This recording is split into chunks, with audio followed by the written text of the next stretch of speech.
What's going on, everybody? Welcome back to TCB Ravens Media, bringing you Ravens content every single day. If you want to see the Ravens content, make sure to hit the subscribe button down below and turn the notification bell on if you want to get notified every single time I upload a brand new video. Before I get into this video, I just want to say a couple of things.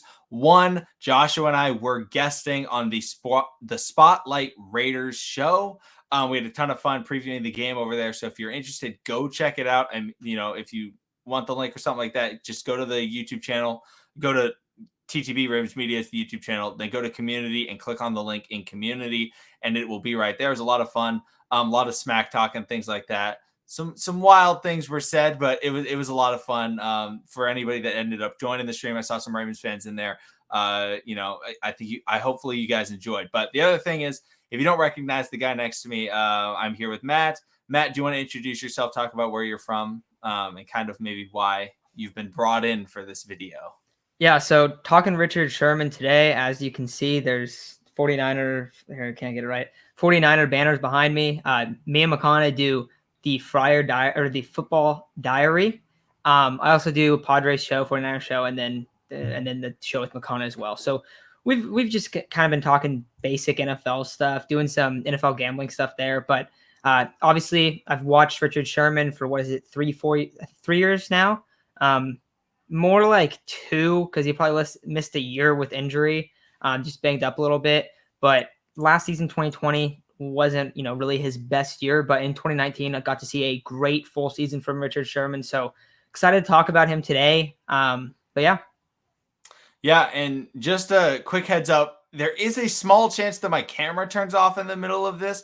Hopefully it doesn't, but just the TTB logo will show up over my face. I'm not gone or anything like that for just like the last couple of days. It's just been kind of turning off sometimes. Hopefully it doesn't happen. But yeah, so Matt kind of brought it up. What we are talking about is we're talking about Richard Sherman, because after the ACL injury to Marcus Peters, him being out for the year, a lot of comments have been asking, a lot of people on Twitter have been asking, should the Ravens sign Richard Sherman? And I've been seeing a lot of people that say they should sign Richard Sherman. And we want to talk about that take, him as a player, how he'd fit with the Ravens, and whether or not the Ravens should really go after him. And Matt, I want you to go first, as the non-biased guy in here, when it comes to the Ravens. Should the Ravens sign Richard Sherman?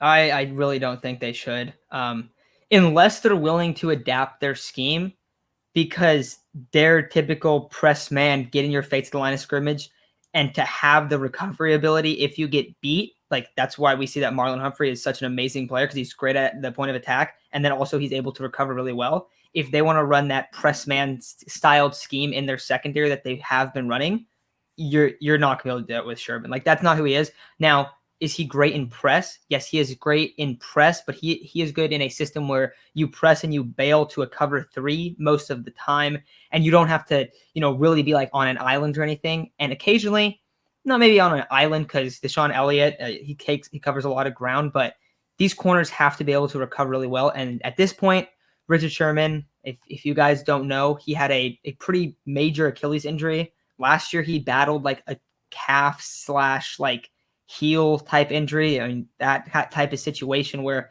his speed, he's not the same like guy in terms of speed that he once was. Now, as an instinctual player, he is phenomenal. He is going to be a Hall of Famer. Like, he's a great player overall in his career. Another factor, he had an incident like a month or 2 ago, and seems like he's really trying to figure that out first. So I don't even think he's going to play football this year, even if he did have an offer from someone. And I think if he does, it's not going to be initially to start the year. So I think that if the Ravens were to go after him, they would probably have to endure another injury in the secondary, something like that, for them to really go out there. Because right now, I'm assuming that Jimmy Smith is going to start opposite Marlon Humphrey. And then you said, Tavon Young has been the nickel guy. And there's also Anthony Everett on the bench. I don't know outside of those like top 4. Those are the only guys I've really seen. But those are all going to be better options for the Ravens scheme, I think, early on. McConnell, so a couple questions I don't really know about. Like, in terms of depth after those 4 guys, is there anyone that you think that you could throw out there in, a situation and they could hang? Or is it just kind of like question mark, super young, raw players? Or like what's in that back end of the depth chart? The biggest guy that I would think of that could potentially be a key contributor would be Chris Westry. Chris Westry, former Cowboy. He's battled some injuries in the past, but he is a very fast, very big corner. And, with the Ravens wanting to be able to, get up in your face, press, and get back with that recovery speed, there's a chance that he could be able to do it. However, as of right now, I think, you got it right with the guys ahead of him on the roster. Obviously there's the chance that technically Brandon Stevens, who did play corner in college at SMU, he only played for a very small time because he was initially running back at UCLA, transition safety. He could potentially be a guy that they could throw out there. Situationally, they could throw what I think they'll use our Darius Washington as. My comp for him is actually Tyrann Mathieu. So if they ever are like, hey, you know what? We need, there's kind of a shifty guy, but he's playing on the outside. Maybe they bring our Darius Washington into the slot and throw Tavon Young on the outside just to see if he can cover that guy, expecting some sort of short slant route or things like that. But outside of those top four guys, I don't think the Ravens have like full confidence in anybody else being able to do it. Obviously they traded Shaun Wade this year. I think he was a guy that they really hoped could become that outside guy or slot guy or just a guy that they could really use. But overall, it's really down to Anthony Averett, who they have been hyping up all off season. And a lot of people, including myself, felt like that was because they wanted to trade him. Wink Martindale came out and said, he's been our third best corner throughout training camp. And the issue with Anthony Averett, I don't know if you know this, Matt, Anthony Averett is a beast in coverage. This guy puts the clamps on everybody. Nobody burns Anthony Averett, but he gets mossed every time. Like he is draped all over the guys that they throw. But Anthony Averett in coverage, they catch it, and it's every time. And that's the problem with Anthony Averett. He is yet to figure out any sort of swat, punch out, turn around. He doesn't have ball skills. Does not have ball skills, and that's his one weakness that they've been waiting for him to come out and be able to perform with. Yet to be able to do it, but that would be the only guy that they really think like, hey, at least because Marcus Peters will get lost sometimes. You will see, oh wow, what was that 25-yard game? And Marcus Peters he's a 49ers fan. He remembers when Deebo Samuel jumped up and Marcus Peters turned the wrong way. And that's the thing. Marcus Peters is like that, he's gonna have crazy plays and he's also just gonna get kind of lost or get toasted sometimes. Really like I don't know, like he's like pretty up and down corner. I still like Marcus Peters. I'd still like him on my team. He is a absolute turnover monster. That was a huge loss for you guys. It's also funny that you bring up a guy like Anthony Averett where you're saying he doesn't have very good ball skills. The 49ers, their second corner, Emmanuel Mosley, just went down and he's not going to play week 1. And so I did a show and I wasn't expecting to hear this, but if you guys don't know, Josh Norman just signed with the Niners, and one of my guests, he didn't think it's going to be Norman, doesn't think it's going to be the Niners rookie. Instead, he thinks it's going to be this guy, Dante Johnson, who has been on the Niners, it feels like, for 10 seasons. And he's just like a reserve corner he's pretty solid in coverage. Like he's a pretty sticky guy. No ball skills. Like he has dropped bad interceptions. And like there are times where quarterbacks have just dotted him up and he's been all draped all over the guy, but he just does not make good plays on the ball. So that is so frustrating. Also, I feel like those guys in particular always get all of the hype in training camp. I don't know what it is, but I always feel like that's the case. But I still think that Jimmy Smith will be one of the starters. Because Jimmy Smith has been a solid player for so long. I really like him. Yeah. I don't know if he's quite as consistent as he used to be. I know he's battled through some injuries, but if you have 4 guys, and even if Averett, like even if he's not that great, you have Marlon Humphrey, you have Tavon Young. If those 2 guys are healthy, you're gonna be all right. And your other corner just has to hang, So I think that they're going to be fine. I don't think signing Richard Sherman is something that they should do. I don't know. Do you think they should? No, I agree with you. And just the fact that I love Richard Sherman, but the Ravens don't run cover 3. The Ravens go out there and they want to press man. And that's never been Richard Sherman's strong suit. It was the Earl Thomas, Cam Chancellor, Richard Sherman cover 3 bailout that worked.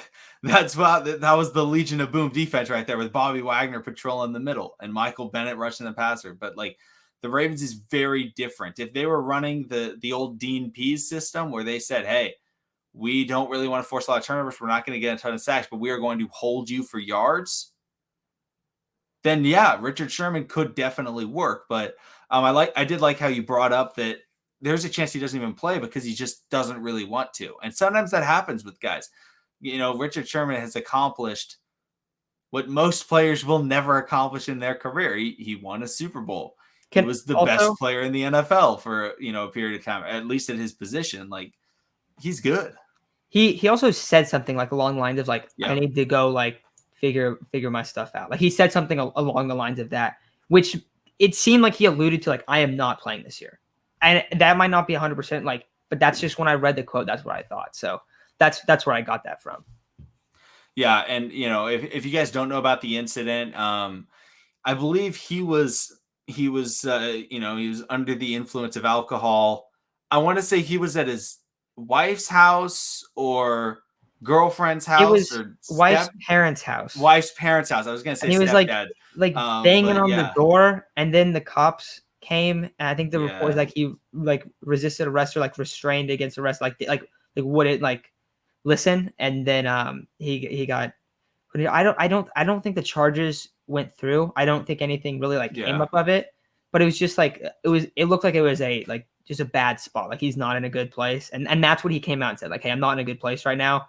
I have to focus on myself. Like I've kind of been neglecting that. So I really hope he is all right and everything is okay. But I don't think like his priority right now is football at all. So I think that's yeah, worth mentioning for this situation.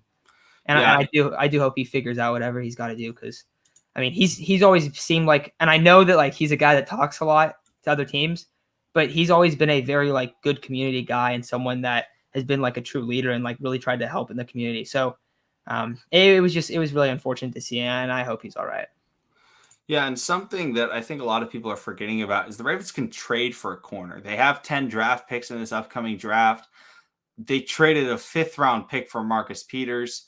There's a chance that, I think the perfect guy to look at would be in the Patriots and Stephon Gilmore, a guy that people have been thinking he's been going to be traded for a while.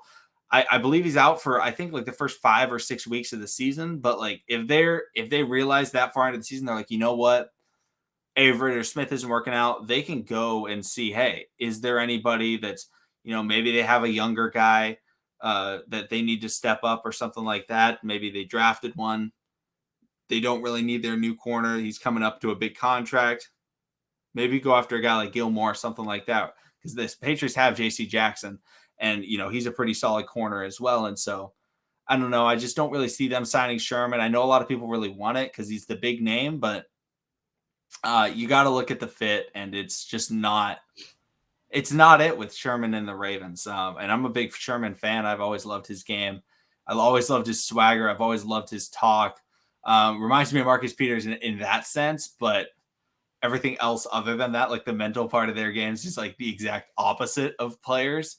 One of the most composed corners in the history of football, and then just an absolute maniac in Marcus Peters that is just like, I need an interception every time. But I don't know. I feel like that's pretty solid. Do you have anything to add on Richard Sherman or, the Ravens Um, cornerback situation? Not on Sherman, but you brought up they could potentially make a move for Gilmore, another guy that they could make a move for. And I don't know if he would play inside or outside, or Tavon Young would get bumped outside, or what the deal would be. But it would be Bryce Callahan. He's been rumored to be on the trade block. Solid corner. They just like they could use him as a depth piece, but he's better than a depth piece, so they could move him for. I don't know if there's someone in your front. If there's someone in the Ravens front seven, they could give up. They might do some type of player like that, but most likely it'd probably be picks. But I know the Broncos want to contend, so it's kind of a weird spot. And also maybe that's mid-season that they make a move for a guy like him, because usually don't really see trades right around here. Yeah, It's it's the day before the typically season starts. mid-season. And the So Ravens bye week is week 8. And so that could be a great spot. They play the Vikings right before that. Maybe they missed the game before the Vikings, but then they wait. Callahan is in his contract year with the Broncos. So, that's definitely another guy that they could look after, because the trade market is always good. The Ravens have always done well in the trade market. They got Calais for a 5th-round pick. They got Marcus Peters for a 5th-round pick. Last year, they traded for Yannick Ngakoue for a 3rd and a 5th. However, they knew that if they lost Matthew Judon and they knew that they were losing David Culley, they would likely get a 3rd-round comp pick, which they did. So they've been very good in the trade market. And so that's something to really keep your eye on is a mid-season move if things aren't working out. But the Ravens love to stay in-house. They are a next man up type system. And that's exactly what they want to try and see, because Marcus Pierce has missed time with the Ravens Avert's come in. Hopefully Jimmy Smith is able to stay healthy. Hopefully Tavon's able to stay healthy. But if they do, Sherman would not be a great fit. The only thing that I could see if they really wanted Sherman would be as if they said, you know what, Sherman, if you want to play for the Ravens, you play safety. And you go out and you play, a deep half in a cover 2, man up system. And maybe he could try and do that. But I just, like you said, Matt, I just don't think he's really going to be playing football. And also, it would be he would have to really want to come to the Ravens if he wanted to switch positions over to safety, because not a lot of players like to do that. But I know Pat Pete is likely doing that with the Vikings. So, really? I that's what I read. Is I've heard when he first signed, it was like, oh, I think they want to try and use him a little bit at safety and things like that. So there's a chance that he goes out and does a little bit of hybrid type football, because the Ravens in the past have converted corners over to safety with guys like Ladarius Webb. And a lot of people talk about Jimmy Smith maybe doing it. But that's going to do it for this video. Thank you, everybody, so much for watching. Make sure to go check out the Football Diary if you want to see Matt and I talk a little bit more about football. Also, in terms of our NFL bets and stuff like that, we're 1-0. I'm just saying. We're pretty good. We had the Cowboys plus 9.5. We were like, that is one of the best bets of the week. But make sure to go check that out. I'll link it in the description below, so check it out. And, if you're a baseball fan, check out Friar Talk. Really good show, really good baseball analysis. Sometimes they bring on this great Atlanta Braves guest. He hypes up some good players. And then if you're a Niners fan and you're watching this, I guess go check out Nuggets of Gold and things like that. But thank you, everybody, for watching. Subscribe for daily Ravens content, and I will see all of you again tomorrow on the first NFL Sunday.